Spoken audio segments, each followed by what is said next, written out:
Hare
Oh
सांगताय नये सुख सांगताय नये सुख कीर्ती मुख न पुढे आवडीने सेवन करू जीवीचे धरू जीवीच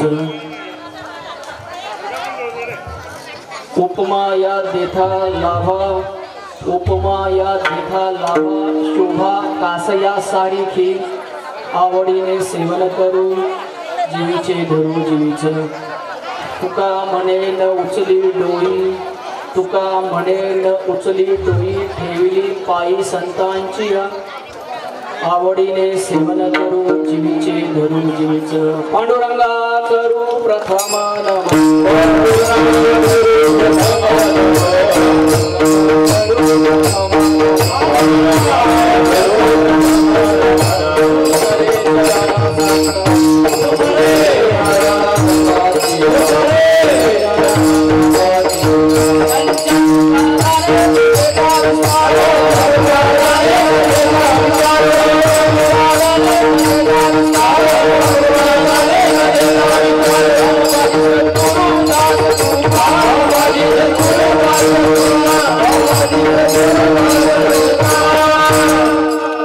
जयांचे केलिया स्मरण होय सकळ विद्यांचे अधिकरण तुमचे वधू श्रीचरण श्री करूंचे ते हे नमस्कार नियत काय माझी वाणी वाणी संतांशी अंगो चित्ताशी फुल्या ओम नमो ज्ञानेश्वरा करुणा करा दयाळा तुमचा अनुग्रहीला धलो पावन झालो चरचरी जेणे पंढरी सारगाची अपुला धामण गाव गेला वैकुंठाधिपती श्री विठ्ठल सखा सोयरा जोडीला जोगा भक्त व्यक्त हो दळवडी विख्यात हा बोधला त्या श्री संत माणकोजी चरणी साष्टांग मी घातला ज्यांनी या भूतलावरी केली शेती ही पंढरी माझे मस्तक तया चरणावरी सदा सर्वदा विठ्ठला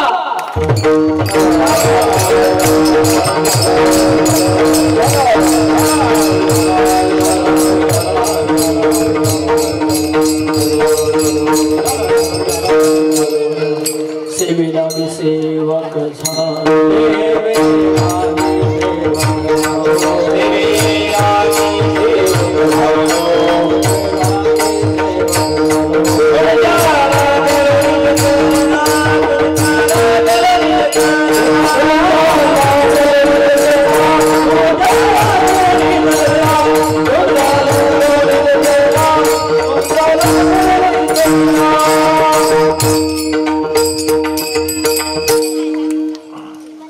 सांगताय नये सुख सांगताय नये सुख कीर्ती मुख न पुरे आवडीने सेवन करू जीवीचे धरू जीवीच प्रस्तुत कीर्तन रूपी सेवेकरता घेतलेला भंग हा जगतमान्य जगद्गुरु तुकाराम महाराज यांचा 4 चरणांचा सर्वांच्या परिचयाचा संतांच्या संगती मधील अनुभव सांगणारा भंग आहे विठ्ठला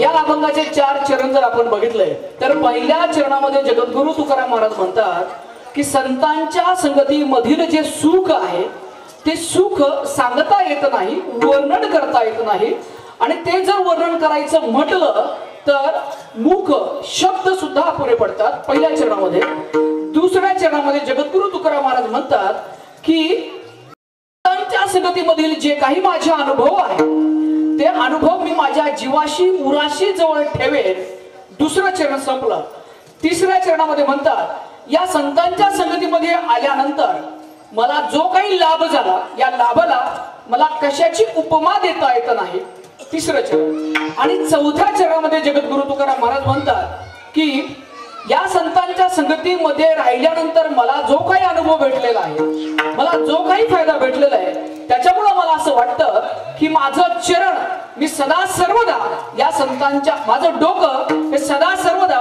मी संतांच्या चरणाजवळ ठेवावं विठ्ठला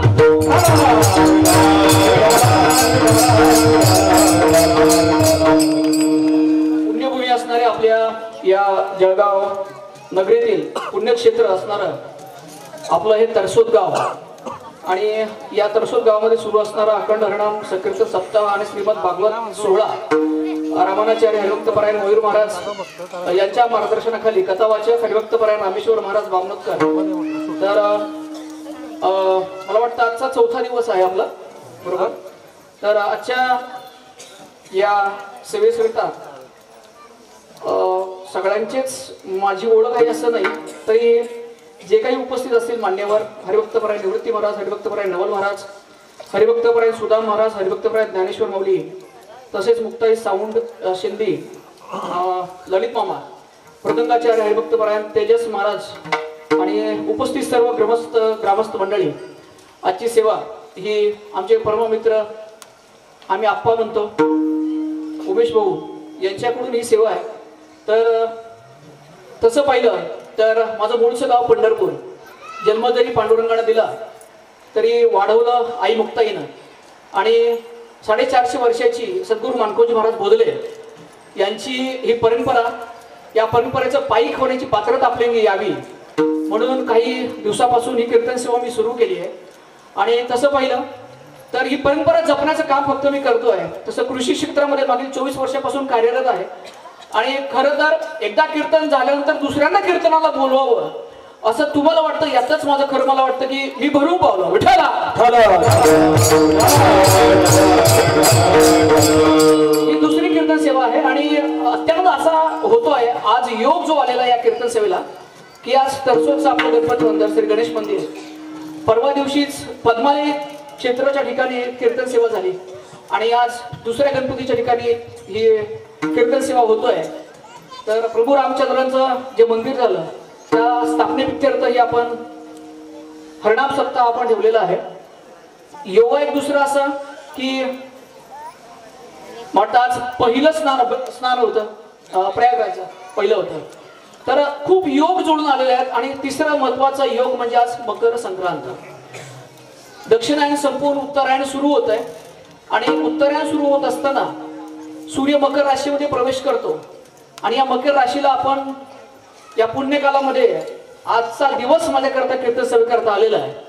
खरं पाहिलं तर मकर रास किंवा संक्रांत याचं महत्व प्रत्येकाला माहित आहे. तिळगुळ घ्या, गोड गोड बोला, प्रत्येक जण बोलतो. वर्षभर जरी गोड बोलता नाही आलं तर किमान आजच्या दिवशी तरी गोड बोलावं एवढं प्रत्येकाला अपेक्षित असतं. पण आजचा महाराज गोड बोलणारा नाही. म्हणजे कसं असतं की कीर्तनकार तुम्हाला वाटत तसं कीर्तन करतो आहे की नाही, पण आजचा महाराज तुम्हाला वाटत तसं कीर्तन नाही करणार. म्हणजे माफी मागून बोलतोय, तुमचं चांगलं होईल एवढं कीर्तन मात्र मी नक्की करेल. परंतु ज्यावेळेस पत्रिका माझ्याकडे आली आणि ही पत्रिका निहाळत असताना पहिलं जे वाक्य मी बघितलं, नाचू कीर्तनाचे रंगी ज्ञानदीप लावू जगी. कोण म्हटलं होतं? नामदेवराय, संत शिरोमणी नामदेव महाराज. 12व्या शतकामध्ये म्हणजे नारदांनी ही नारदाची गादी, नारदांनी ही कीर्तन सेवा सुरू केली. परंतु ही कीर्तन सेवा या भूतलावरती अव्याहतपणे चालू ठेवण्याचं काम हे संत शिरोमणी नामदेवराय यांनी 12व्या शतकामध्ये केलं. बघा 12वे शतक म्हणजे आज किती वर्ष झाले. त्यानंतर 16व्या शतकात ज्यावेळेस शिवछत्रपती शिवाजी राजे होते त्यावेळेस सुद्धा जनजागृती करता सुद्धा ही कथा कीर्तन होत होते. स्वातंत्र्योत्तर काळामध्ये स्वातंत्र्यपूर्व कालखंडामध्ये सुद्धा ही कीर्तन चालायची. यानंतर स्वातंत्र्योत्तर कालखंडामध्ये हळूहळू याच्यामध्ये बदल होत गेले आणि आता कीर्तनाचं रंग ढंग बदलत चालले. महाराज अत्यानंद आत्मिक आनंद अशा करता होतोय की तरसोद हे गाव आहे, ज्या गावापासून 2 वर्षापूर्वी मी कीर्तन सेवा सुरू केली. त्याच्या अगोदर माझी कीर्तन सेवा व्हायची, परंतु काही कारणामुळे त्याला थोडासा अडथळा निर्माण झाला आणि या 2 वर्षानंतर भरपूर कीर्तन झाली. परंतु कीर्तन करत असताना सुद्धा असा अनुभव येतो, महाराज माफी मागून परत बोलतोय की महाराज मंडळीच असतात, फोन करतात ज्याच्या ठिकाणी कीर्तन ठेवलंय, प्रासंगिक कीर्तन असेल किंवा आपला हरिनाम सप्ताहामध्ये कीर्तन असेल, फोन करतात महाराज आज कीर्तन एकदम तडाखेबाज झालं पाहिजे. कसं झालं पाहिजे? तडाखेबाज. काही काही फोन असे करतात की शब्द इथं उच्चारायला सुद्धा आपली जीभ जड जाते. महाराज नाचू कीर्तनाचे रंगी ज्ञानदीप लावू जगी. ज्ञानदीप म्हणजे ज्ञानाचा दिवा. या कीर्तनाच्या माध्यमातून कीर्तन परंपरा जी सुरू केली, ही कीर्तन परंपरा सुरू ठेवण्याचं काम हे आपलं आहे.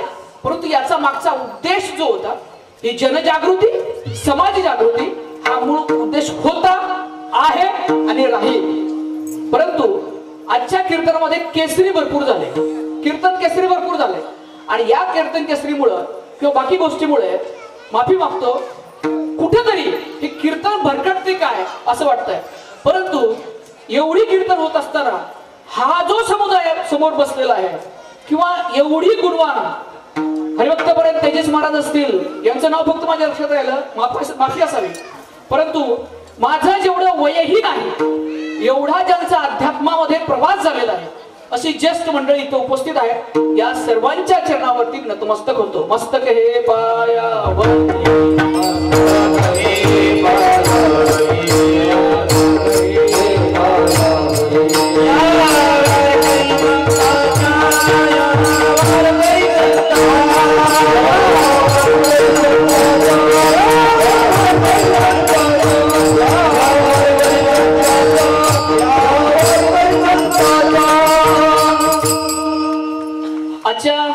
कीर्तन करता घेतलेला अभंग हा जगद्गुरु तुकाराम महाराज यांचा आहे आणि अतिशय साधा सोपा सरळ अर्थ आहे अभंगाचा, जास्त खोलामध्ये जायची पण गरज नाही.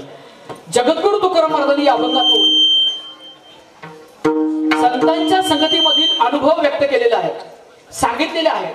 बघा, संतांच्या संगतीमध्ये राहण्याकरता त्या परमेश्वरालाही वाटतं की मी इथं यावं आणि संतांच्या संगतीमध्ये राहावं. इहलोकीचा हा देह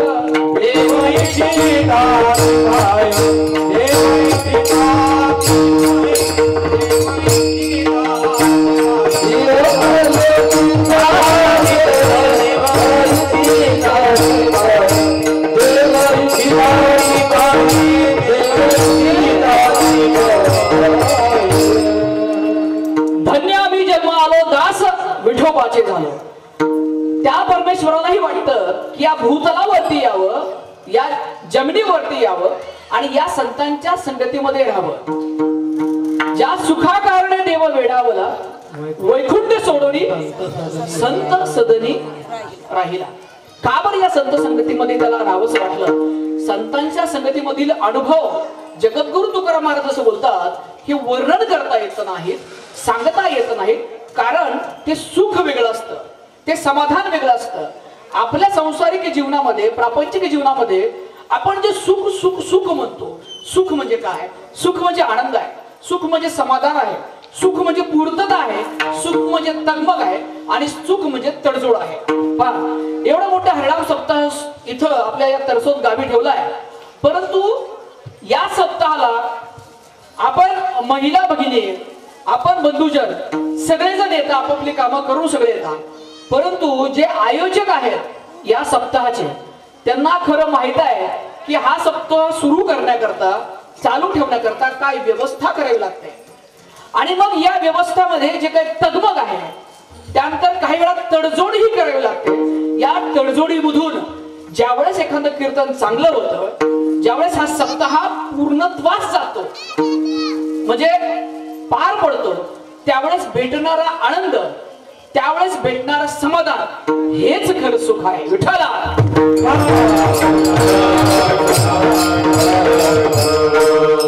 आता सुख म्हणजे सांसारिक सुख आणि पारमार्थिक सुख या दोन्हीमध्ये साध्य आणि साधन याचा फरक मूळतः आहे. सांसारिक सुखामध्ये साध्य भरपूर आहे. साध्य म्हणजे काय? मला काहीतरी कमवायचं आयुष्यामध्ये, मला बंगला गाडी घ्यायची आहे, मला शेतीवाडी घ्यायची आहे, मला चांगला मोबाईल घ्यायचा आहे, मला चांगला म्हणजे टोलेजंग बंगला बांधायचा आहे. साध्य भरपूर आहेत माझ्याकडे. सांसारिक सुखामध्ये साध्य भरपूर आहेत म्हणजे साधनं पण भरपूर आहेत. त्याच्यामुळं हे सुख जे आहे सांसारिक सुख हे वेगळं. पारमार्थिक सुखामध्ये, आध्यात्मिक सुखामध्ये काय आहे? साध्य आहे. एक गाव आम्ही विठोबाचे नाम आणि काचे काम नाही. आम्हाला फक्त एकच देव मान्य आहे, तो परमात्मा परमेश्वर विठोबा. आणि नामसंकीर्तन साधन पै सोपे, जळतील पापे जन्मांतरीची. म्हणजे त्या पांडुरंग परमात्म्याला मला जर भेटायचं असेल तर माझ्याकडे एकच साधन आहे. ते साधन कोणतं? नामसंकीर्तन. त्याच्यामुळं पारमार्थिक सुख आणि सांसारिक सुख हे बघा, या दोन वेगवेगळ्या गोष्टी आहेत, याची तुलनाच आपण करू शकत नाही. परंतु या संसारामध्ये आपण राहत असताना कुठेतरी मध्ये मायेचा डोंगर मध्ये येतो, पडद्यामध्ये येतो. त्याच्यामुळं खरं सुख मला कळत नाही, मी कोण आहे हे मला उमजत नाही, आणि त्याच्यामुळं मायेच्या प्रभावानं मी भरकटत राहतो आणि माझं माझं माझं मी करत राहतो आणि विषय सुखामध्ये गुरफटत राहतो. म्हणून महाराज म्हणतात विषयाचे सुख इथे वाटे गोड, पुढे अवघड यमदंड.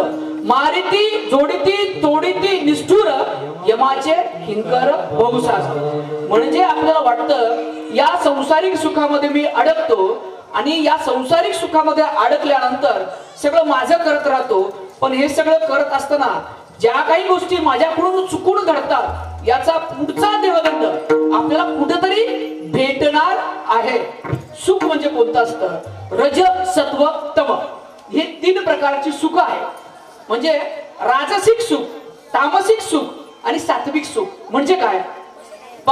आपण सगळे शेतकऱ्यांची मुलं आहोत, सगळे आपण शेतकरी आहात आणि साधा शेतीतलं उदाहरण देतो. प्रत्येकाला वाटतं की मला कपाशीचं उत्पन्न चांगलं यावं. किती उत्पन्न यावं?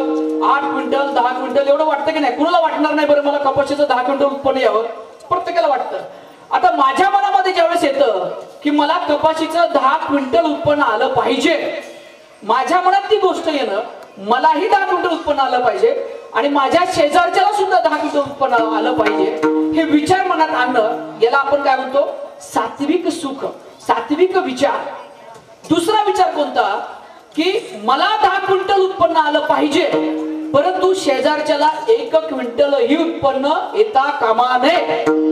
हा जो विचार मनामध्ये मी आणतो याला आपण काय बोलतो? तात्विक विचार व तात्विक सुख. तिसरं सुख जे आहे, मला वाटतं की मला 10 क्विंटल कपाशीचं उत्पन्न आलं पाहिजे एकरात, पण त्याच्याकरता मी शेतात जाणार नाही, घरीच बसणार, मोबाईल मध्ये फेसबुक बघेल, व्हॉट्सअप बघेल, टीव्ही बघेल, सगळं करेल, शेतात जाणार नाही. या सुखाला राजसिक सुख आपण बोलतो. म्हणून माऊली म्हणतात ते प्राणी कामी भरू देहाचे वरी आदरू, म्हणून पडला विसरू आत्मबोधाचा. मी कोण आहे हे मला कळत नाही आणि म्हणून मी या सुखामध्ये अडकत राहतो. साध्या सोप्या व्यावहारिक भाषेमध्ये बोलू का? एक चोर असतो. चोर ज्या वेळेस गावाच्या बाहेर आहे तोपर्यंत ठीक आहे हो, परंतु तो चोर ज्यावेळेस गावाच्या एशीमधून, तुम्ही काय म्हणता त्याला, शिवच्या आतमधून ज्यावेळेस एखादा चोर गावामध्ये येतो, तो गावात आल्यानंतर काय गोंधळ घालू शकतो याचा विचार आपण करू शकत नाही. तसं हे जे विषय सुख हा जो शब्द मी पुन्हा पुन्हा उच्चारतोय, तो विषय सुख शब्द हा जोपर्यंत शरीराच्या बाहेर आहे तोपर्यंत ठीक आहे. तो एकदा कागदात घुसला की काय करू शकतो याचा विचार आपण करू शकत नाही.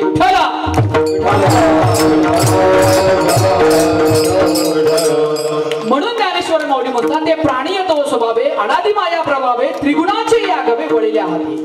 तेथून 2 खाचिती मग एक दरी उन्नती, ते तैस्याची होती वृत्ती जीवाची या.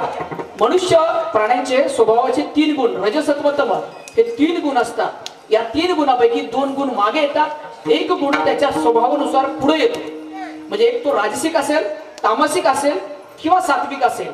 या सर्व सुखाच्या मागे लागून आपण खरं सुख विसरून जातो. खरं सुख म्हणजे काय बघा, एखाद्यानं जर गाडी घेतली, एखाद्यानं जर बंगला बांधला, एखाद्यानं जर मोबाईल घेतला आणि संक्रांतीला एखादीनं जर नवऱ्याच्या मागे लागून सोनं वगैरे घेतलं, पैठणी घेतली, कशा करता? संक्रांती करता. आता नवऱ्यानं जर पैठण घेतली तर तुम्ही सुखी का दुःखी? सुखी. आता माझ्या दुसऱ्या प्रश्नाचं उत्तर द्या. जर तुम्ही सुखी, पण तीच पैठणी जर शेजारची नाही दाखवलं तर सुखी का दुःखी? दुःखी. सुख कोणाचं आहे? माझं सुख आहे ना. परंतु माझं सुख शेजारचा जोपर्यंत बघत नाही तोपर्यंत मी सुखी होत नाही. बरोबर का महाराज? मी एखादा मोबाईल घेतला, चांगला मोबाईल घेतला, पण तो मोबाईल घेतल्यानंतर तो मोबाईल कुणाच्या सुखासाठी आहे? शेजारच्या का माझ्या? माझ्या सुखासाठी आहे. परंतु तो मोबाईल जर मी मित्राला दाखवला नाही, शेजारच्याला दाखवला नाही, तर मी सुखी का दुःखी? मी दुःखी. म्हणजे माझं सुख जोपर्यंत शेजारचा बघत नाही तोपर्यंत मी सुखी नाही.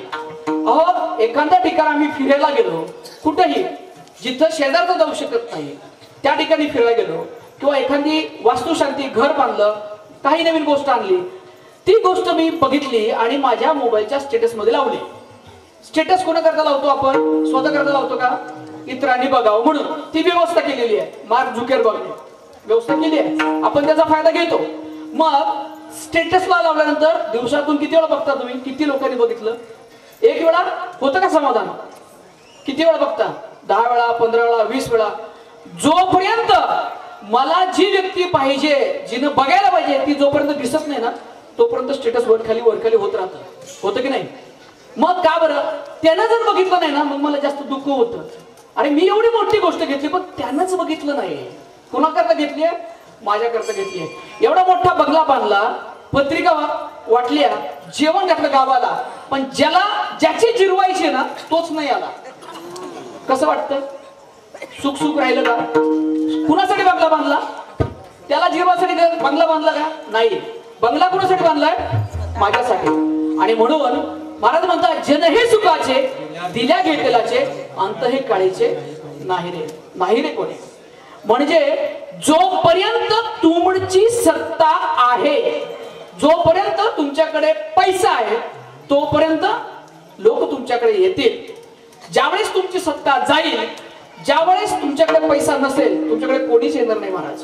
म्हणून मला जे वाटतं की नाही, मी माझं करत राहतो. मी कुणासाठी कमावतो? कुणासाठी? माझ्यासाठी नाही, माझ्या मुलासाठी कमावतो. मी कुणासाठी कमावतो? माझ्यासाठी नाही कमवत, मी माझ्या पोराबाळासाठी कमावतो. कोण बोललं होतं? वाल्या कोळी बोललं होते की नाही? वाल्या कोळ्यामध्ये ना आपल्यामध्ये काय फरक आहे? आपणही तेच करतोय. परंतु ज्यावेळेस मला जाणीव होते की बघा, साधं उदाहरण आहे की भावाभावामध्ये सुद्धा पटत नाही महाराज. तुम्ही तर एकत्रित गाव येणं ही खूप मोठी गोष्ट आहे महाराज. आजच्या या कलियुगामध्ये एवढा मोठा समाज एकत्रित येतो कशा करता? धर्माच्या नावाखाली एकत्र येतो आहे, बरोबर? त्या परमात्मा परमेश्वराच्या नावाखाली आपण एकत्र येतो आहे. जोरात टाळ्या झाल्या पाहिजे, स्वतः करता जोरात टाळ्या झाल्या पाहिजे महाराज. मोठी गोष्ट बघा, साधी गोष्ट नाहीये. लक्षात घ्या, घरात 4 मुंडकी असतात, ती 4 मुंडकी एकत्र आणणं अवघड असतं. आयोजकांना सुद्धा तेवढेच आभार म्हणा. दुमत कोणामध्ये नसतं, किंतु परंतु कोणामध्ये नसतं, प्रत्येकामध्ये असतं. परंतु चांगल्या गोष्टी करता एकत्र येत असताना जरी दुमत झालं तरी अलहिदा, काही हरकत नाही, व्हायलाच पाहिजे.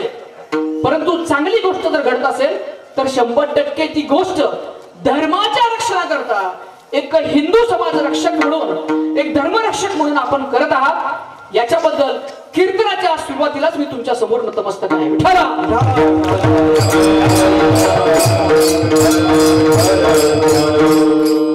आपण महाराज बोलत असताना माझं करतो. अहो महाराज म्हणतात अहम ब्रह्मासी, म्हणजे मी सुद्धा ब्रह्माचंच एक अंग आहे. जीव ब्रह्मेय नापरहा, जीव हा ब्रह्माहून वेगळा नाही. परंतु काय होतं, मगाशी मी तुम्हाला जसं बोललो तसं 2 जीवाच्या मध्ये माया आहे. त्याच्यामुळं तू आणि मी याच्यातला फरक लोकांना लक्षात येत नाही. तुम्ही आणि आम्ही एकच आहोत हे मला कळत नाही, कारण मध्ये कुठेतरी माया येते. आणि या मायेचं पांघरून आमच्या दोघांच्या मध्ये असल्यामुळं मला ती जाणीव होत राहते की तुझ्या आणि माझ्यामध्ये फरक आहे. विचारसागरासारखा ग्रंथ आहे महाराज, आपण वाचला असेल. विचारसागरामध्ये जीव, ईश्वर आणि जड याच्यामधला फरक सांगितलेला आहे. जीव ईश्वर, जीव जीवाचा भेद, जीव ईश्वराचा भेद, जीव जडाचा भेद, जड ईश्वराचा भेद आणि जड जडाचा भेद. याच्या खोलवर मी जाणार नाही, परंतु हा भेद जर आपण बघितला, लक्षात घेतला तर तुमच्या आणि आमच्यातलं भेदत्व जो आहे तो संपूर्ण जातं. विठ्ठला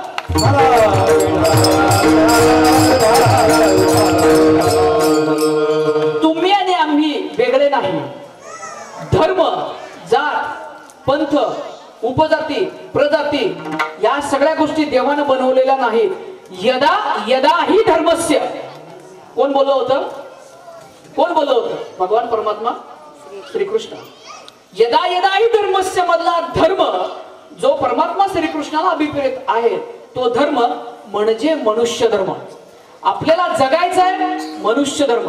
मग या मनुष्य धर्मामध्ये मी जगत असताना बघा, आपण एखादं बी घेतलं, एखादं झाडाचं बी घेतलं आणि या झाडाचं बी आपण ज्यावेळेस त्याचा संस्कार केले, म्हणजे जमिनीमध्ये लावलं, म्हणजे त्याला माती लावली, त्याच्यावरती पाणी टाकलं, पाणी टाकल्यानंतर एवढंच बी असतं. काय एवढं असतं? एवढं छोटस बी असतं. हे छोटस बी माती टाकल्यानंतर, पाणी टाकल्यानंतर त्याला अंकुरण येतं. अंकुर आल्यानंतर थोडं थोडं ते रोपटं बनतं. रोपटं बनल्यानंतर छोटस झाड बनतं. झाड बनल्यानंतर त्याला मग काय होतं? पुढे फांद्या फुटतात, बरोबर? फांद्या फुटल्यानंतर मग त्याला पुढे जाऊन फुलं, फुलानंतर फळं, आणि मग हे झाड जे छोटस होतं ते मोठं मोठ्या वृक्षामध्ये त्याचं रूपांतर होतं की नाही? आणि मग या झाडामध्ये एक फांदी असते का? किती फांदी असतात? अनेक फांदी असतात.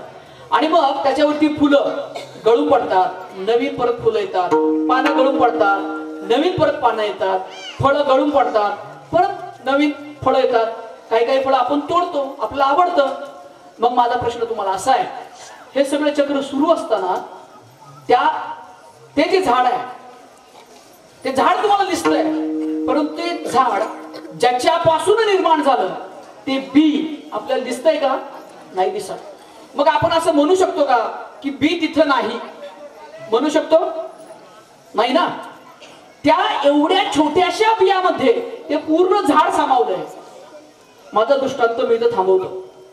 ब्रह्म ब्रह्म ब्रह्म म्हणजे तरी काय? ब्रह्म म्हणजे बी आहे, छोटस, दिसत नाही.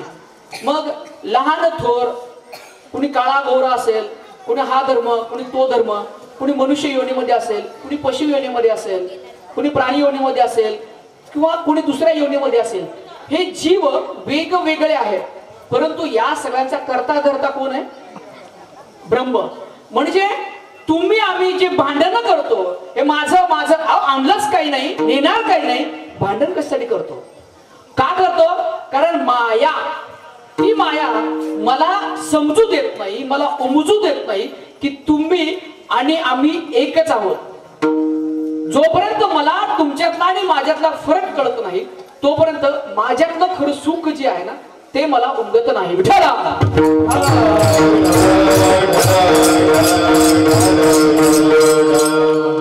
देव माझा देव सकल जीवांचा, देव आहे जवळीप आहे अंतर्भ आहे. देव शोधण्याकरता काशीला जायची गरज नाही, देव शोधण्याकरता पंढरीला जायची गरज नाही. देव कुठे आहे? आपल्या आतमध्ये. फक्त त्या आतल्या देवाला मी शोधलं पाहिजे. म्हणजे देव शोधण्याकरता आपण सगळीकडे फिरतो, विश्व भ्रमंती करतो, परंतु अंतर्मनातला देव मला सापडत नाही. जगद्गुरु तुकाराम महाराज म्हणतात, या संतांच्या संगतीमध्ये आल्यानंतर माझ्यातला जो हा भेद आहे तो भेद संपला, आणि माझ्यातला भेद संपल्यामुळं तुमचं सुख माझं सुख हे एकच झालं. आणि एक सुख झाल्यामुळं या सुखाचं वर्णन मला करता येत नाही. अभंगाच्या पहिल्याच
संतांच्या संगतीमधले जे सुख आहे ना, ते सुख मला सांगता येत नाही. महाराज, माती असते, या मातीपासून आपण घट बनवतो, वेगवेगळ्या वस्तू बनवतो. सोनं असतं, या सोन्याच्या धातूपासून आपण वेगवेगळे दागिने बनवतो. चांदी असते, या चांदीपासून आपण वेगवेगळे दागिने बनवतो. ज्यावेळेस आपण एखादा दागिना मोडतो किंवा मातीपासून एखादं भांड बनवलं, ते भांड बनवल्यानंतर ज्यावेळेस ते मोडतो, त्या मातीचा दगड बनतो का माती बनते? माती बनते. हुशार आहे तुम्ही. आता सोन्यापासून एखादा दागिना बनवला, तो दागिना मोडला तर सोनं मोडल्यानंतर चांदी होते का सोनच राहतं? सोनच राहतं. बरोबर. मग जर माती मोडल्यानंतर, मातीचं भांड मोडल्यानंतर शिल्लक मातीच राहते. दागिनं मोडल्यानंतर शेवटी दागिनाच राहतो. सोनं मोडल्यानंतर शेवटी राहणार शिल्लक काय आहे? सोनच आहे. तसं या भूतलावरती कितीही जीव असू द्या, परंतु शेवटी खाली काय उरणार आहे? ब्रह्म. विठाला.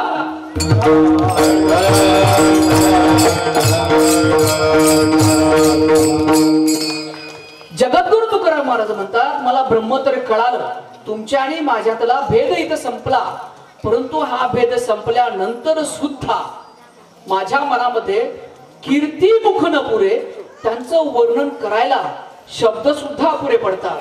बघा, आपल्याला बऱ्याच वेळा काही गोष्टीचं वर्णन करता येत नाही. एखादं लहान मूल असतं, त्याला एखादी आपण खेळणं घेतल्यानंतर त्याला विचारलं, सांग हे खेळणं तुला कसं वाटतं?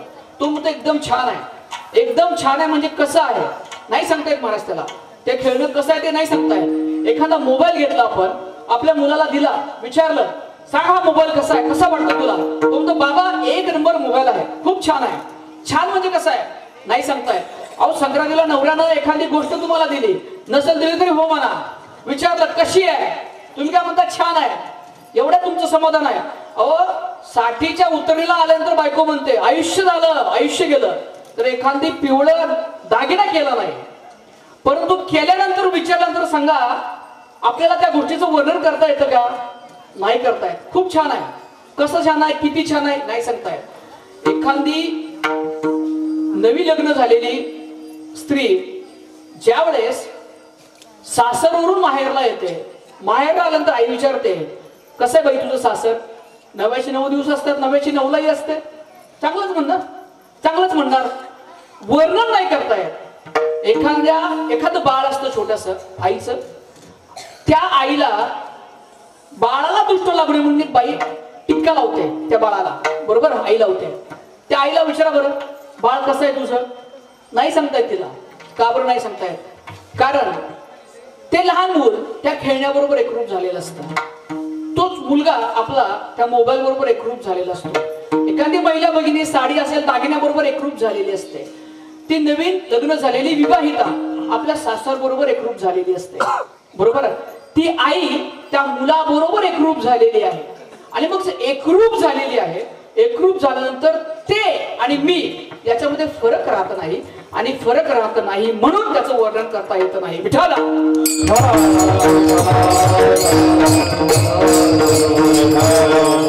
आपण आषाढीला जातो, कार्तिकीला जातो, तिथं काय भेद असतो महाराज? एकमेका लागती पायरे. तिथं लहान थोर म्हणजे हा या धर्माचा, हा या जातीचा असा भेदाभेद राहत नाही.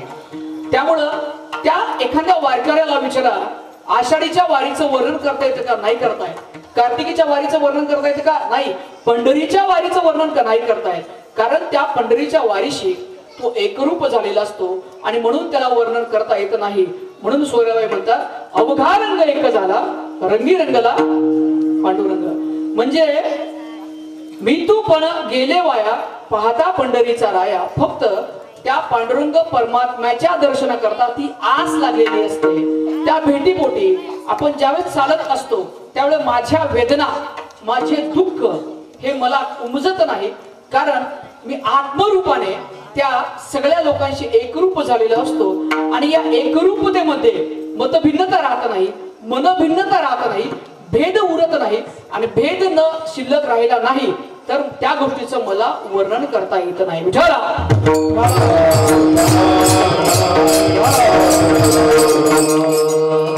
आणि म्हणून जगद्गुरु तुकाराम महाराज म्हणतात, हा जर अनुभव तुम्हाला घ्यायचा असेल आत्मिक सुखाचा, तर संतांची संगत करा.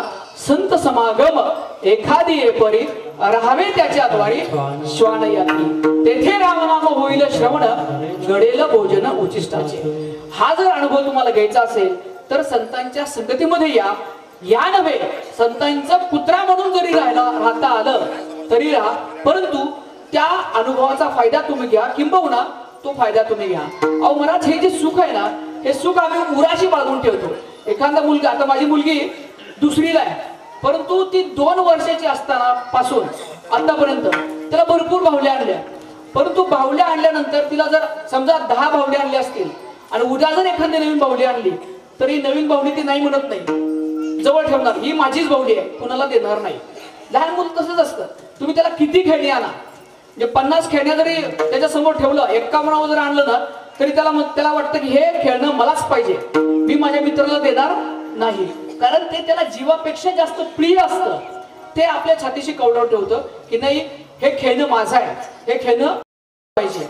एखादा तरुण मुलगा असतो, त्या तरुण मुलाला विचारा, 2 मित्र, 5 मित्र, 10 मित्र, भरपूर मित्र असतात. तो असं म्हणतो का की नाही, मला आता 10 मित्र झालेले आहेत, मला आता 11वा मित्र नको, म्हणतो का तो? नाही, त्याला मित्र पाहिजे असतात. जगद्गुरु तुकाराम महाराजांनी 16व्या शतकामध्ये हेच सांगितलंय. काय सांगितलं? मैत्री करा. मैत्री करा पण कोणाबरोबर? संतांबरोबर. आता तुम्ही म्हणाल महाराज 21व्या शतकामध्ये आपण जगत असताना संत आणायचे कुठून? तुम्ही ज्ञानेश्वर माऊली आणा, तुम्ही जगद्गुरु तुकाराम महाराज आणा, त्यांच्याशी आम्ही संग करायला तयार आहोत, पण संत तरी पाहिजे. तुकाराम महाराजांना जो संत संघ अपेक्षित आहे, तो संत संघ म्हणजे वृत्तीचा संघ, संतांच्या वृत्तीचा संघ. म्हणजे आपण जगत असताना संतांच्या वृत्तीची जी लोक असतात ती आपल्या जवळ असावीत, त्यांच्या बरोबर आपण राहावं, तरच आपलं कल्याण होईल. विठ्ठल.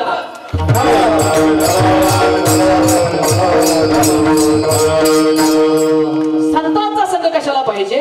काय सांगू देवा संतांचे उपकार, मज निरंतर जागविते, सहज बोलणे हितू उपदेश, करुण सायास शिकविते. आता बघा, संतांच्या करुण सायास, हा जो सायास जो शब्द आहे ना, हा मला इथं अपेक्षित आहे. सायास म्हणजे काय? प्रयत्न. आई त्या मुलाला प्रयत्न करून शिकवते, मोठं करते. संतांच्या संगतीमध्ये ज्यावेळेस आपण येतो त्यावेळेस हे संत सुद्धा आपल्याला तसेच प्रयत्न करून शिकवतात. परंतु हे करण्याकरता आपण पहिल्यांदा त्या संतांचा संग केला पाहिजे, त्या संतांच्या संगतीमध्ये आलं पाहिजे. परंतु संतांच्या संगतीमध्ये येण्याकरता पहिल्यांदा आपल्याला आपलं कर्म कळलं पाहिजे. म्हणजे संतांच्या संगतीमध्ये येता इकडं बिडी फुकतोय, तंबाखू करतोय आणि उद्या विचारतो की मला कीर्तन जायचंय, मला कीर्तन करायचं, जमल का महाराज? नाही. माझं कर्म मला सुधारलं पाहिजे, माझं कर्म मला कळायला पाहिजे. कर्म काय? पहिला प्रश्न येतो. मग कर्म म्हणजे काय? कर्म म्हणजे काय हे आपल्याला आपल्या श्रीमद भगवद्गीतेमध्ये सर्वप्रथम कोणी सांगितलं? भगवान परमात्मा श्रीकृष्णांनी. त्याच्यानंतर 12व्या शतकामध्ये ज्ञानेश्वर माऊलीने आपल्याला ज्ञानेश्वरीद्वारे कर्म कसं असतं, कर्म कसं करावं हे सांगितलं. त्याच्यानंतर आता जर आपण बघितलं 18व्या शतकामध्ये आणि 19व्या शतकामध्ये महात्मा गांधींनी गीता पठणाद्वारे आपल्याला कर्म कसं असावं हे सांगितलं. विनोबा भावेंनी आपल्याला गीताईद्वारे कर्म कसं असावं हे सांगितलं. लोकमान्य टिळकांनी गीता रहस्य ग्रंथ लिहिला, त्याच्यातून कर्म कसं असावं हे सांगितलं. म्हणजे अनादी कालापासून आतापर्यंत जर बघितलं तर आपल्याला प्रत्येकाने कर्म कसं असावं हे सांगितलं. परंतु कर्म हे मला कळतं, पण हे कळत असताना संत वृत्ती कशी असावी, संतांना कसं वागावं, कसं राहावं हे कोणी सांगितलं? आदिमाया आदिशक्ती आई मुक्ताईने. ताटी उघडा ज्ञानेश्वरा. जर आपण अभंग रचना बघितली तर ज्यावेळेस ज्ञानियांचा राजा ज्ञानोबराय हे काही कारणास्तव दार बंद करून बसले होते, रुसले होते, हे दुःख त्यांना पचत नव्हतं किंवा पाहवत नव्हतं. दार बंद करून बसल्यानंतर त्यांना समजावलं कोण गेलं? बघा, ज्ञानेश्वर माऊलींचं वय काय होतं? 14 वर्ष. आणि त्यांना समजावलं गेलेली छोटीशी आई मुक्ताई, तिचं वय होतं 7 वर्ष. 7 वर्षाची छोटीशी माऊली आपल्या 14 वर्षाच्या भावाला समजावते. ज्याला आपण ज्ञानियांचा राजा म्हणतो त्या ज्ञानियांच्या राजाला आपण काय समजावणार? परंतु ताठी उघडा ज्ञानेश्वरा अभंग रचना पहा, याच्यातून तुम्हाला कळेल की ज्ञाना दादा संत असे असतात, संतांनी असं वागावं, संतांना असं राहिलं पाहिजे, असं बोललं पाहिजे. ही सगळी रचना जी आहे आईने मुक्ताईने सांगितलं की संतत्व कसं असतं. मग संत म्हणजे तरी काय? 3ही काळामध्ये ज्याच्या स्वरूपामध्ये बदल होत नाही किंवा ज्याचा अभाव तीनही काळामध्ये सिद्ध होत नाही अशी चैतन्यमय वस्तू म्हणजे संत विठ्ठल.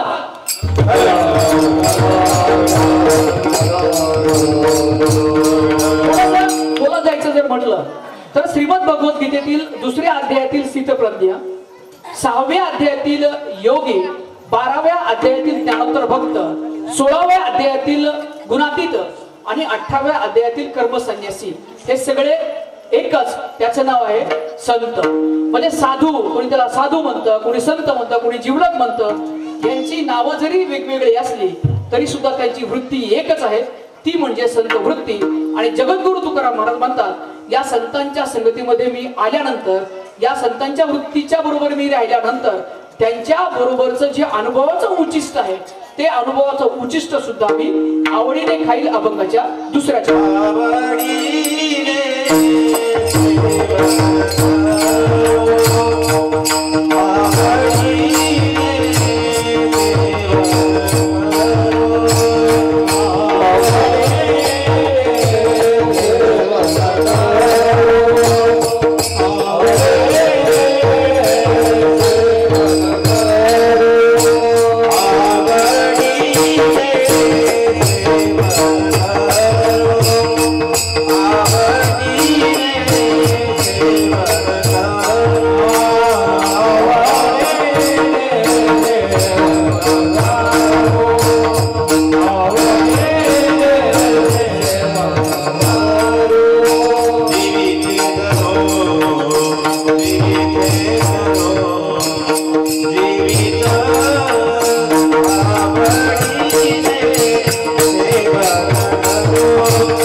आवडीने सेवन करू. तुकाराम महाराज म्हणतात आवडीने सेवन करू म्हणजे काय? आवडीने खाऊ. काय खाऊ? उचिष्ट. हे कोण म्हणतं? मी नाही म्हणत, जगद्गुरु तुकाराम महाराज म्हणतात सेवेनं उचिष्ट लोळेनं अंगणी. सेवेनं उचिष्ट लोळेनं अंगणी. बघा, ज्यावेळेस संतांच्या संगतीमध्ये उचिष्ट म्हणजे काय, उष्ट म्हणजे काय? आपण जेवण केल्यानंतर जे खाली राहतं शिल्लक त्याला आपण काय म्हणतो? उचिष्ट, उष्ट. तसं संतांच्या संगतीमध्ये ज्यावेळेस आपण येतो, संत वृत्तीच्या माणसाच्या संगतीमध्ये ज्यावेळेस आपण येतो त्यावेळेस जो काही अनुभव शिल्लक राहतो त्या अनुभवाला आपण काय बोलतो? उचिष्ट. जगद्गुरु तुकाराम महाराज म्हणतात हे उचिष्ट आम्ही सेवन करू. तो अनुभव जो आहे, ते ज्ञान जे आहे ते आम्ही सेवन करू. एवढंच नाही, जसं मगाशी आपण जो अभंग बघितला, संत समागम एखादी परी राहावे त्याच्याद्वारे श्वान याती, तेथे रामनाम होईल श्रवण, घडेल भोजन उचिष्टाचे.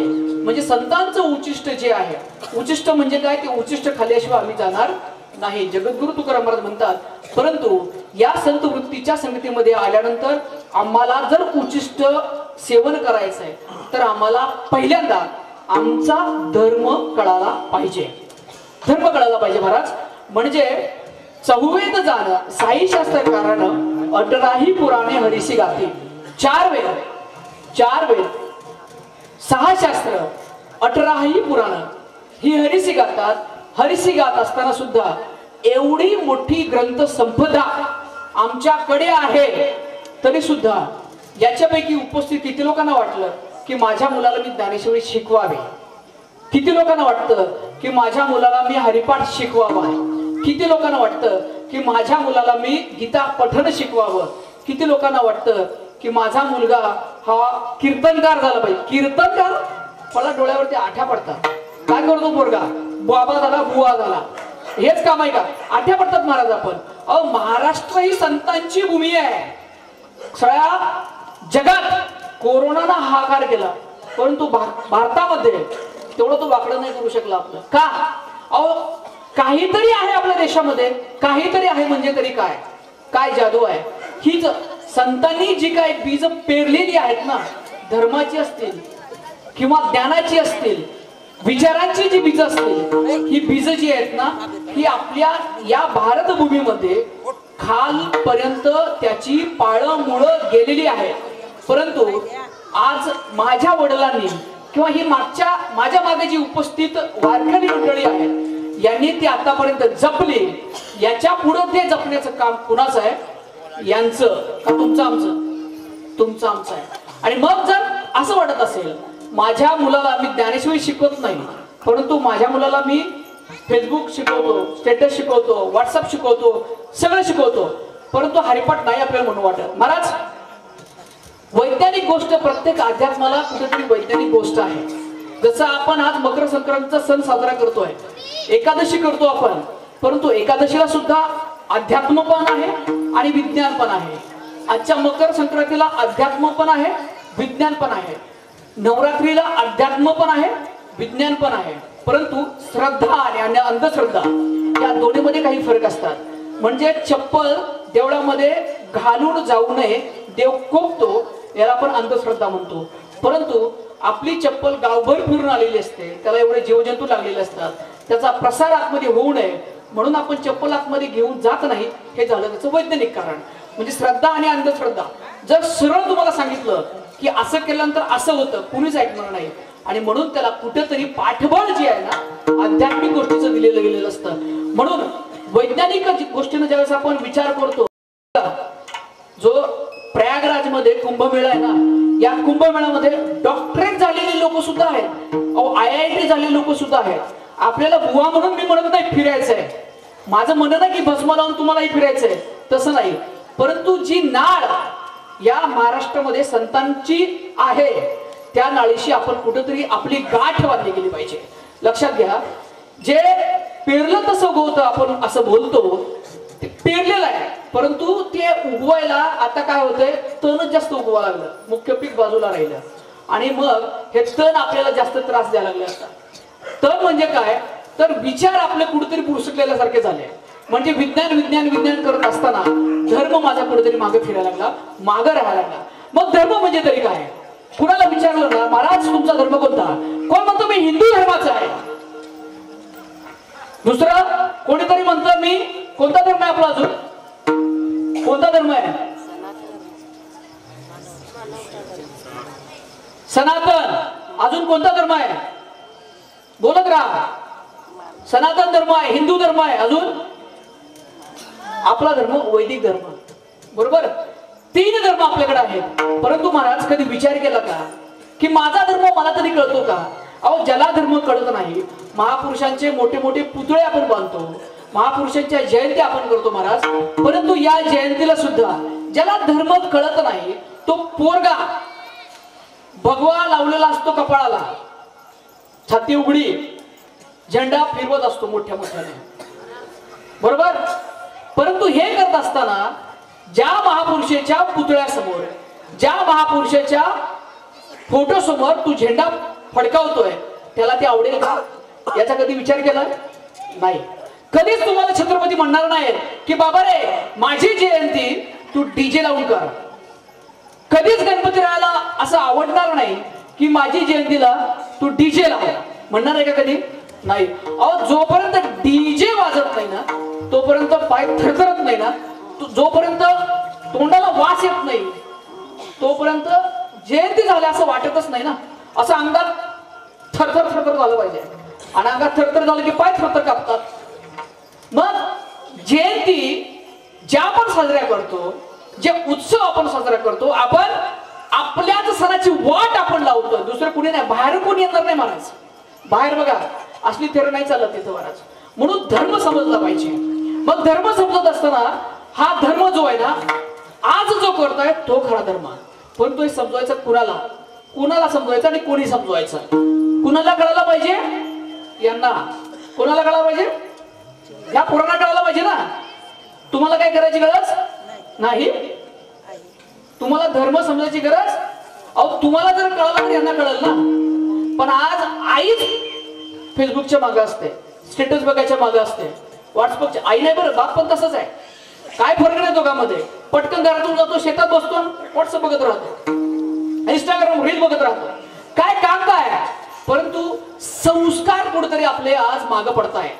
अहो, मी ज्ञानेश्वर माऊलीचा जयघोष करतो, जगद्गुरु तुकाराम महाराजांचं नाव घेतो, छत्रपती शिवरायांचं नाव घेतो. अहो, ज्या जिजाऊनं हा शिवराय या मातीमध्ये घडवला, त्याच मातीमध्ये आपण राहतो ना. आपली माती काही वेगळी नाही. मग त्या माऊलीला एक छत्रपती घडवता आला, या माऊलीला का नाही घडवता येत? म्हणून बालकांपेक्षा सर्वप्रथम पालकांनी धर्म समजून घेतला पाहिजे. विठ्ठला,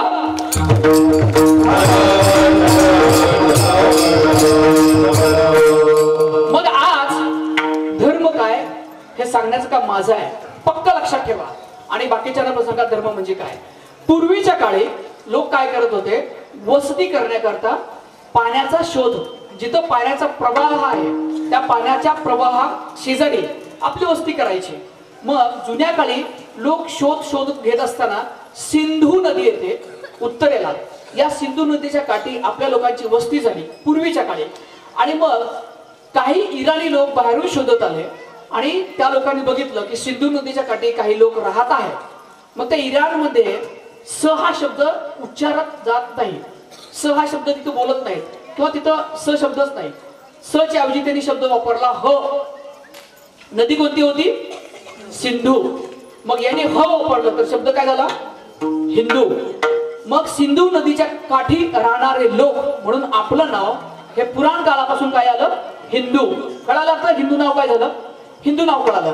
त्याच्यानंतर दुसरा शब्द जो आला सनातन. हा शब्द हा आता 18व्या शतकापासून सुरू झाला. सनातनचा शब्द होतो शाश्वत. शाश्वत म्हणजे कधीच न संपणार. जसं आपण पहिलं चरण सोडत असताना बघितलं की अहम ब्रह्मासी जीव ब्रह्मे नापरहा. जीव ब्रह्माहून वेगळा नाही. म्हणजे ब्रह्म ब्रह्म ब्रह्म म्हणजे काय हे पण मी तुम्हाला सांगितलं. म्हणजे तुम्ही आज एवढे 100 लोक 200 लोक इथं असाल, परंतु ज्यावेळेस तुम्ही जन्मता ब्रह्मापासूनच जन्मता. ज्यावेळेस तुम्ही जाता ब्रह्मालाच लीन होता. म्हणजे जन्म मरण जन्म मरण जन्म मरण हे प्रत्येक योनीमध्ये जे काही बदलत असतं तरी सुद्धा तुम्ही ब्रह्माचेच अंश आहात. ब्रह्माचेच अंश आहात म्हणजे देवाचेच अंश आहेत. हे जगाला ज्यांनी सांगितलं ना, तो आपला धर्म म्हणजे सनातन धर्म. म्हणजे शरीर मरतं परंतु आत्मा हा अमर आहे. आत्मा हा जिवंत राहतो. आत्मा मरत नाही. हे ज्यांनी सांगितलं, हे शाश्वत संशोधन ज्यांनी केलं, याला आपण काय म्हणतो? सनातन. कळालं? सनातन म्हणजे कळालं, हिंदू कळालं. आणि मग शेवटी जे येतं वैदिक. जसं मगाशी मी तुम्हाला बोललो, 4वेद जाणं साई शास्त्रकारानं 18ही पुराणे. म्हणजे 4 वेद 6 शास्त्र 18 पुराण 28 युगे 28. बेरीज करा. 4 वेद 6 शास्त्र 6 अधिक 4 10. 18 पुराण 18 अधिक 10 28. म्हणून युगे 28 आपण बोलतो. तर या 28 जे पुराण आहेत, ही जी ग्रंथ संपदा आहे, या ग्रंथ संपदेमध्ये जर आपण बघितलं तर वैदिक ज्ञान, वैदिक विचार आपल्याला भेटतात. ही जी वेद आहेत, जे 4 वेद आहेत, हीच आपली मूळ धर्मसंपदा आहे, ग्रंथ संपदा आहे.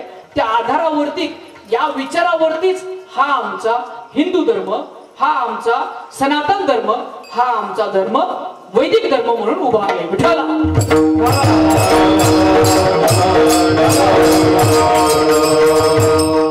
परंतु ही गोष्ट फक्त महाराजांनी कीर्तनामधून सांगून उपयोगाची नाही. तंत्रज्ञान महाराज खूप पुढे गेलेलं आहे. प्रत्येकाकडे आधुनिक मोबाईल आहे आणि या मोबाईलमध्ये या सगळ्या गोष्टी तुम्हाला पाहायला भेटतात. आणि म्हणून आज मी तर म्हणतो की बापाला वेळ नसेल परंतु मुलाला आई जवळची असते. म्हणून मुलांना घडवत असताना प्रामुख्याने माता भगिनींनी या गोष्टी मुलापर्यंत पोहोचवणं गरजेचं आहे. मनाचे श्लोक असतील किंवा म्हणजे महाराज म्हणतात एक तरी ओवी अनुभवावी. बरोबर? एक तरी ओवी अनुभवावी. मी तर म्हणतो एक तरी ओवी अनुभवावी असं म्हणण्यापेक्षा एक तरी ओवी वाचावी. एक तरी ओवी वाचा.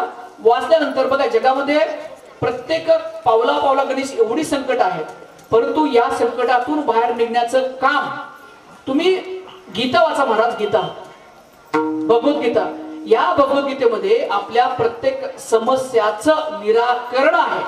प्रत्येक गोष्टीचं उत्तर तुम्हाला भेटेल, कुठली गोष्ट असू द्या.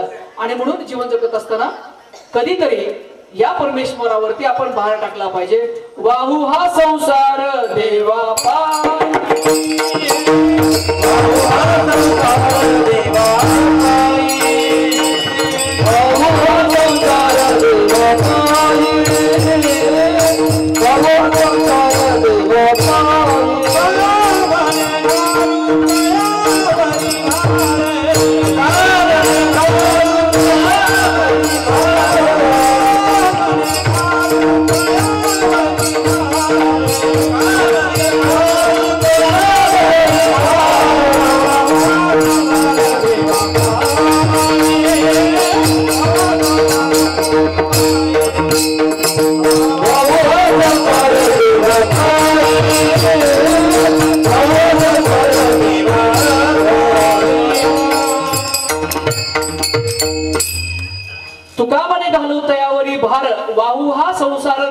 बघा प्रत्येक कीर्तनामध्ये आपण जडणघडणाची जी गोष्ट बोलतो की लहान मुलांना सुद्धा घडवत असताना आपल्याला या गोष्टी कळायला पाहिजेत की मी कशा प्रकारे त्या मुलाला घडवते आहे. कारण मुलगा जर लहान मुलं उद्या आपल्या या भारताचे भावी आधारस्तंभ आहे, परंतु हे आधार स्तंभ जर डळमळायला लागले तर कसं होईल सांगता येत नाही महाराज. परंतु या सगळ्यांना घडवत असताना यांना धर्माचं शिक्षण देण्याचं काम एकटा गुरुजी करणार नाही, एकटा मास्तर करणार नाही, एकटा कीर्तनकार करणार नाही. वारकरी शिक्षण संस्था भरपूर झाल्या, त्या जरी झाल्या तरी सुद्धा प्रत्येक वारकरी प्रत्येक घरामध्ये जन्मला पाहिजे. जन्मला पाहिजेनंतर धर्माचं पालन त्यानं केलं पाहिजे. धर्म म्हणजे तरी काय? टिळा लावणं म्हणजे धर्म नाही, भगवा घालणं म्हणजे धर्म नाही, वारी केली म्हणजे धर्म होत नाही, माळा घातला म्हणजे धर्म होत नाही. विचारांचं पालन झालं पाहिजे. जर तुम्ही विचार आणि आचार यांची जोड जर घातली तरच हा आपला हिंदू धर्म हा जगेल. ठेला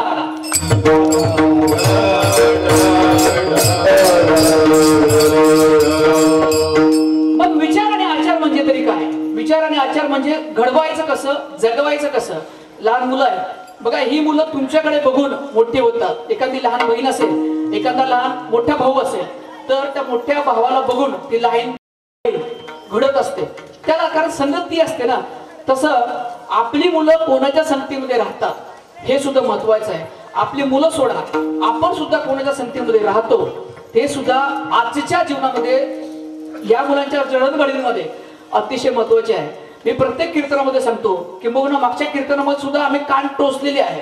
काय तर मुलाला घडवत असताना सगळ्यात महत्वाची आपली जी जबाबदारी असते, कर्म म्हणजे धर्माचा जो पाया जो आहे ना तो खरा तरी कर्म आहे. मी तर म्हणतो, माफी मागून बोलतो महाराज, म्हणजे आम्ही हिंदू धर्म प्रसारक म्हणून असताना सुद्धा मी तर म्हणतो धर्मांध होऊ नका, परंतु कर्मांध व्हा.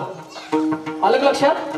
म्हणजे धर्म कधी वाचेल ज्यावेळेस कर्म मला कळालं ना माझं, तरच माझा धर्म वाचेल.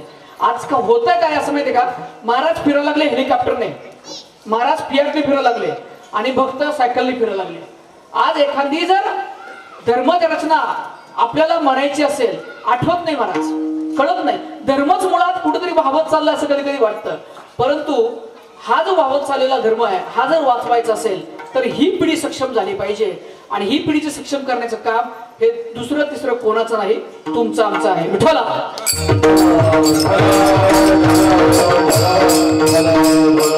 जसं आपण बघतो आता लहान मुलांना बघा, ज्याला तंबाखू माहित नाही, गुटखा माहित नाही, सिगरेट माहित नाही, याला या गोष्टी माहित कोण करून देतो? कीर्तनकार करतो का करून माहिती येतं का गुरुजी करून देतो? कोण कोण करून देतो मावशी? ते करून वडील कोणतरी बोलतो. वडील कोण बोलणार आहे? वडील. पहा बरं, वडील करून देतात. तंबाखू, गुटखा, मावा, बिडी, सिगरेट. त्या पोराला, या पोराला काय माहिती हो? त्याला माहित नसतं. मग बाप काय म्हणतो, 10 रुपये घे, 8 रुपयाची पुडी आण आणि 2 रुपयाचं खायला आण. अहो 10 रुपयातलं 2 रुपये खाणारं पोरग पुढे टेबला खोडून 2 लाख रुपये खायला जातं. आपण म्हणतो समाज काय झाला? बिघडला. आता मला सांगा, समाज बिघडला का बिघडवला? कुणी? कीर्तनकारांनी? कुणी बिघडवला? वडिलांनी? बरं, वडिलांनी बिघडवला. अहो तो पोरगा, ही लहान लहान पोरं यांच्या समोर 80 वर्षाचा त्यांचा आजोबा म्हातारा सिगरेट बिडी फुकत असतो तरी खणखणीत. काय विचार आहे त्याच्या मनामध्ये? 80 वर्षाचं माझं म्हातारं बिगडी फुकून फुकून सुद्धा अजून ठणठणीत आहे. मग मी फुकलो तर वाईट काय? वाईट आहे का महाराज? नाही ना. अहो त्याचाच पोरगा आता तर जाऊ द्यावा, आता तर एकाच ठिकाणी बसतात, पहिला एकाच हातात मध्ये मळतात. अर्धी तू, तुझी काडी, माझी बिडी, एकाच ठिकाणी चालू असतं. म्हणजे मर्यादा काही राहिलेलाच नाहीये. त्या पोराला तंबाखू आपण माहित करून दिली, बिडी आपण माहित करून दिली, सिगरेट आपण माहित करून दिलं, गुटखा आपण माहित करून दिला. ह्या सगळ्यांची ओळख पालक त्या मुलांना करून देतात. आणि मग मुलांनाच व्यसन लागलं तर बिघडलं कुठं? नाही बिघडलं ना.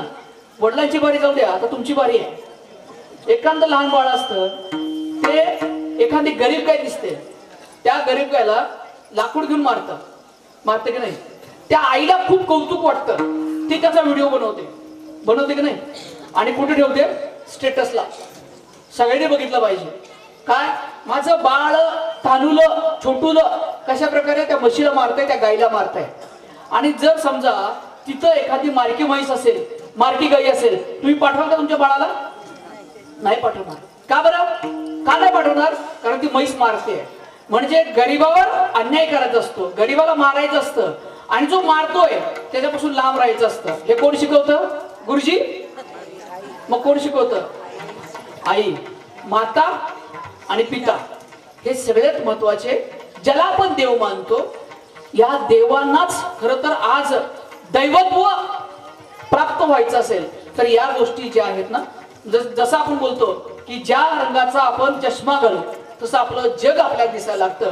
म्हणून जर आपल्याला असं वाटतंय की माझ्या अवतीभोवतीचं जग कुठेतरी भरकटल्यासारखं वाटतंय, धर्म धर्म धर्म म्हणून मी जगत असताना मूळ धर्म जो आहे ना, त्या धर्मापासून मी दूर जातोय, तर वारकरी संप्रदाय हा अनादी कालापासून आतापर्यंत चालत आलेला आहे आणि अव्याहतपणे पुढे चालत राहणार आहे.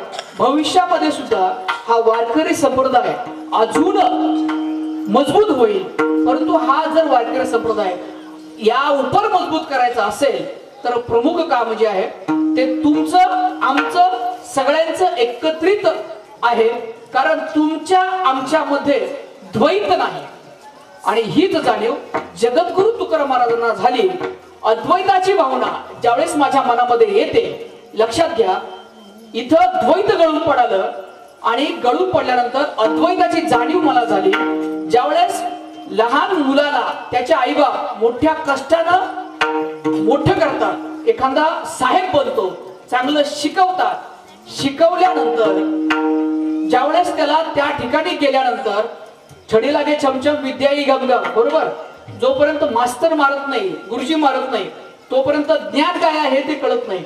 आताच्या पिढीला सोडा, परंतु आपल्या पिढीनं भरपूर, ज्या पिढी 80च्या शतकामध्ये 90च्या शतकामध्ये जन्मल्या त्याने गुरुजीचा खरा मार बघितला असेल. आता गुरुजी नाही मारत का? आपणच मारू देत नाही ना. कारण आपल्याला पोराला शिकवायचं नसतं, शाळेत पाठवायचंय. 8वी पर्यंत चल गाडी पुढे जाते, थांबत नाही गाडी. आणि म्हणून हे मुलगा ज्यावेळेस मोठा होतो, एखादा अधिकारी होतो, अधिकारी झाल्यानंतर त्याला जाणीव होते की माझ्या आई बापांनी मोठ्या कष्टानं मला शिकवलं, माझ्या गुरुजींनी मला छडी मारली, त्यामुळे मी शिकलो. ही जाणीव त्याला त्यावेळेस होते. आणि जाणीव झाल्यानंतर तो विचार करतो, या कष्टाला, त्या माराला सुद्धा मी कशाची उपमा देऊ?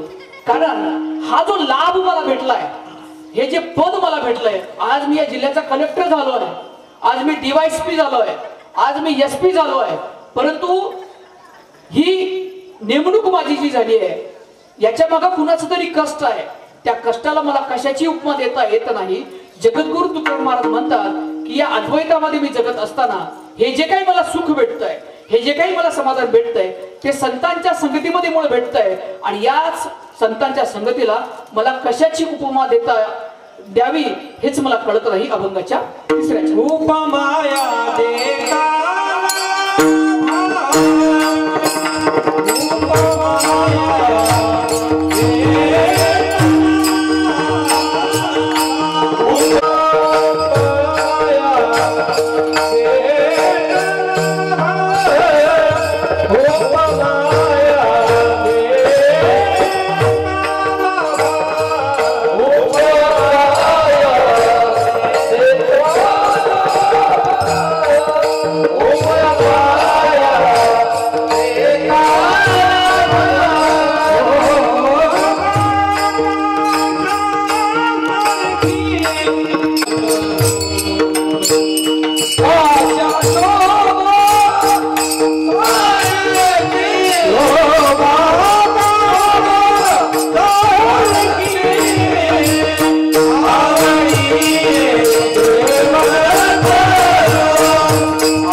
या देथा लाभा शोभा शब्द जो आलाय ना, कासया सारखी. कासया म्हणजे कशासारखी मी याला उपमा द्यावी हे मला कळत नाही.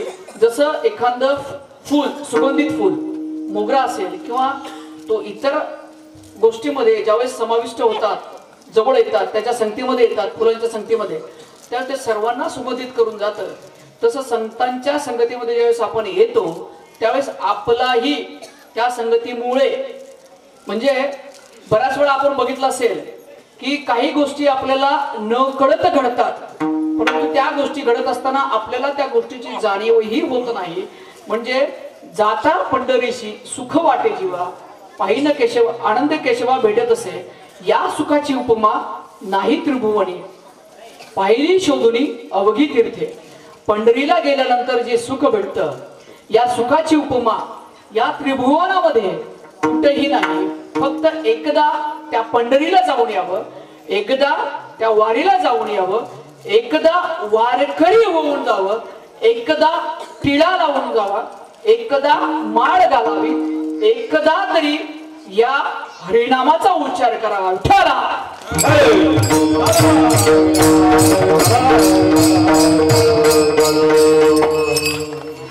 बऱ्याच वेळा अशा गोष्टी असतात बघा. आपण जगत असताना सुद्धा, तुम्ही व्यावहारिक जीवनामध्ये बऱ्याच वेळा बघितलंय की एखादी गोष्ट आपल्याला करायची असते, परंतु आपण काय म्हणतो, नाही आता नाही, थोड्या वेळाने करू, आता नाही 15 मिनिटांनी करू, आता नाही उठत, मी अर्ध्या तासाने उठतो, अर्ध्या तासाने उठत, 1 तासाने उठतो, 1 तासाने उठतो, 2 तासाने उठतो. म्हणजे उठता उठता काय होतं, उठतच नाही माणूस लवकर. म्हणजे आजही आपण जरी जागे असू ना तरी आपण झोपलेलो आहोत. या झोपेतून आपण लवकर जागा व्हायला पाहिजे. अहो, माणसाचं जे शरीर आहे ना, पंचेंद्रियाने बनलेलं आहे. पंचेंद्रिय म्हणजे अग्नी, म्हणजे अग्नितत्व असेल, वायू तत्व असेल, पृथ्वी तत्व असेल, जलतत्व असेल, अजून एक तत्व राहिलं आकाश तत्व. या 5 तत्वांनी युक्त आपलं हे शरीर आहे. या शरीरामध्ये दररोज लाखो पेशी बनतात, लाखो पेशी जातात, हे विज्ञान आहे. परंतु माणूस ज्यावेळेस मरण पावतो त्याच्यानंतर त्याचं अग्नितत्वामध्ये जातं, आकाश तत्वामध्ये जातं, वायू तत्वामध्ये जातं, जलतत्वामध्ये जातं, राहता राहील खाली काय, हाडकाड. हे कुठं जातात, पृथ्वी तत्वामध्ये. मग मला सांगा, आणलं काय, काहीच नाही, नेणार काय आहे, काहीच नाही. मग माझ कशाचा, माझं मी जे काही करतो ना, आपलं काहीच नाही, आणलं काहीच नाही, नेणार काहीच नाही. वयाची सरासरी 60 वर्ष जर मी बघितली ना, 20 वर्ष ही शिकण्यामध्ये जातात.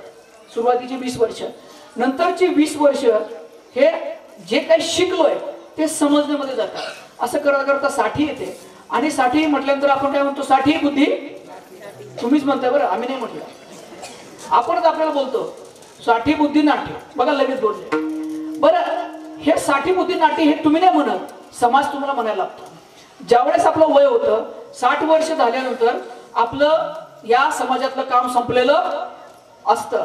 म्हणजे ज्याला आपण लहानाचं मोठं केलं तो आपल्याला 60 वर्षांतर शिकवा लागतो. आबा तुम्हाला काय कळत नाही, आबा तुम्ही आता शांत बसा, नाना तुमचं इथं काम नाही, दादा मध्ये मध्ये करू. कोण बोलतं, बाहेरचे लोक बोलतात का, कोण बोलतं, आपलेच लोक बोलतात. विठ्ठला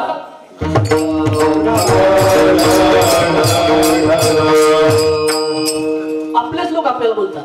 अहो, थोडा हाताच्या फोड्यासारखं आपण त्या आपल्या मुलाला लहानाचं मोठं केलेलं असतं.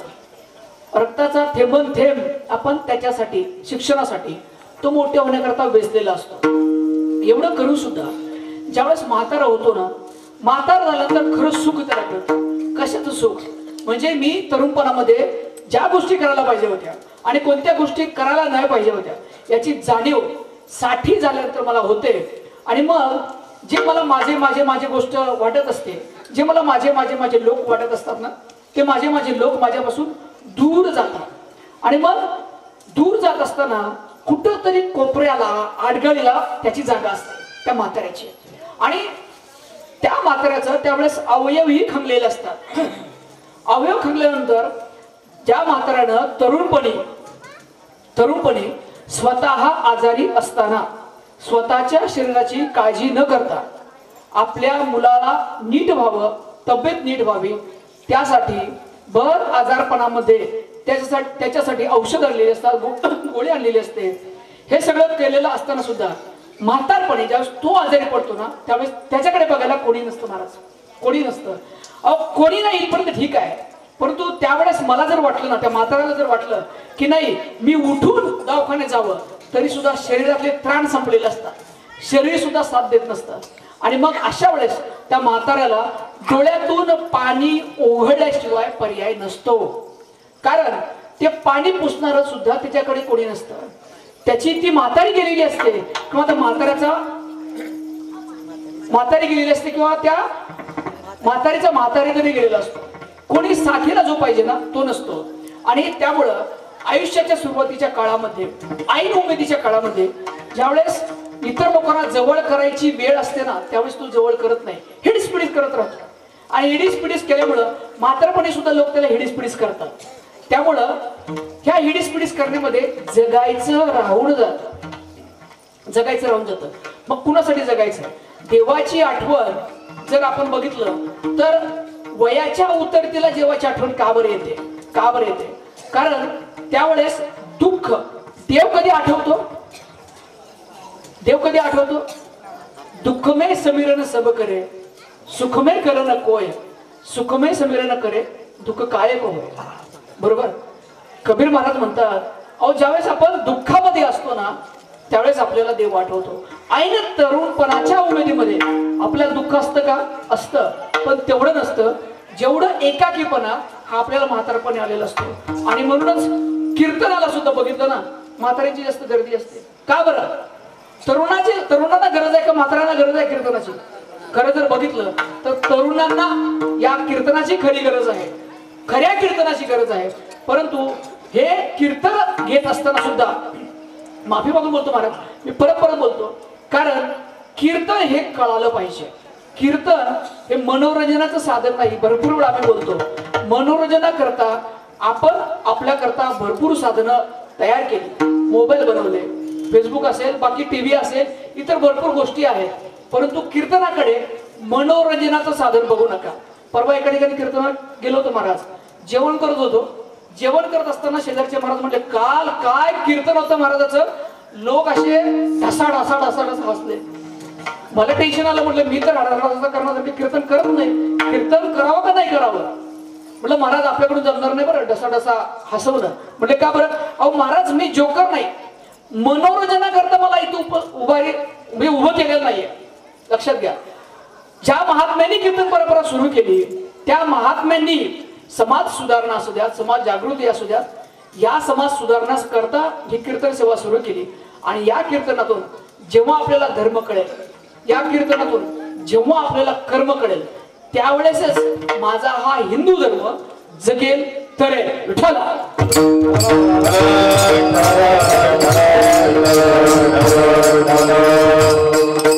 म्हणून धर्मरक्षण करत असताना, ह्या धर्माची गोष्ट करत असताना संतांच्या संगतीमध्ये आपण येतो. संतांच्या संगतीमध्ये आल्यानंतरच मला माझ्या धर्माचा खरा अर्थ कळतो. मला माझं कर्म उमगतं. आणि हे कर्म उमगत असताना संतांच्या संगतीमध्ये आल्यानंतर मला काय फायदा होतो महाराज? खरं बघितलं तर हे शरीर जे आहे ना, हे शरीर मला परमेश्वरानं दिलंय. हे पाय हे मला देवानं दिले, परंतु या पायानं चालायचं कसं हे मला संत शिकवतात महाराज. हे डोळे दिले, परंतु या डोळ्यानं काय पाहायचं हे संत शिकवतात. या देवानं मला कान दिले, या कानानं काय ऐकायचं हे मला संत शिकवतात. या देवानं मला तोंड दिलं, परंतु या तोंडानं काय बोलायचं हे संत शिकवतात. एवढंच नाही, या देवानं मला हे शरीर दिलं, या देवानं मला हा जीव दिला, परंतु जगायचं कसं हे संत शिकवतात. विठोबा रखुमाई,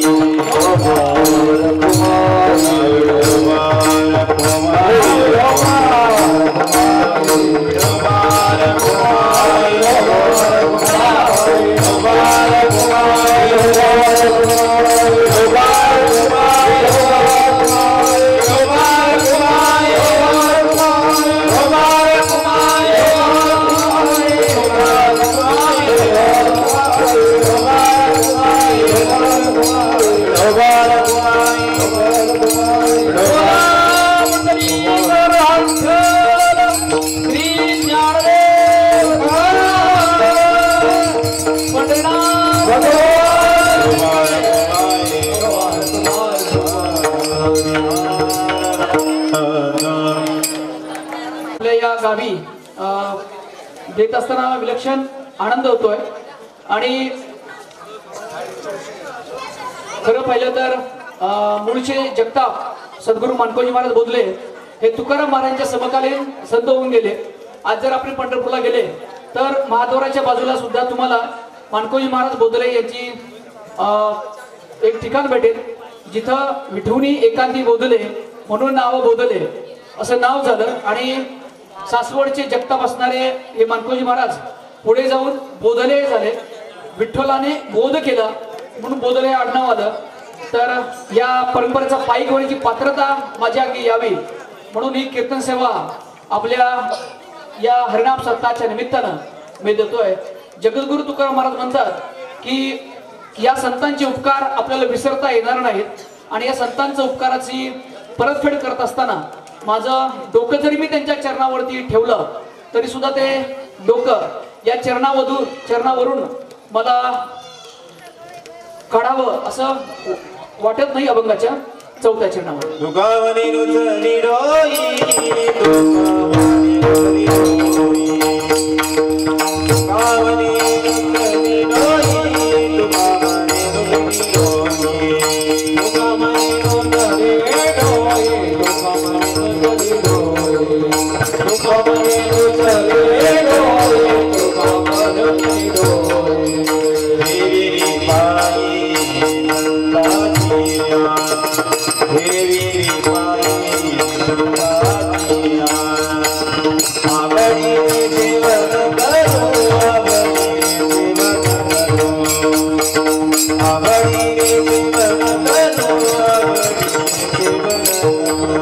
देवी बाई नंदाचिया देवी बाई नंदाचिया आवडी जीवन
Ah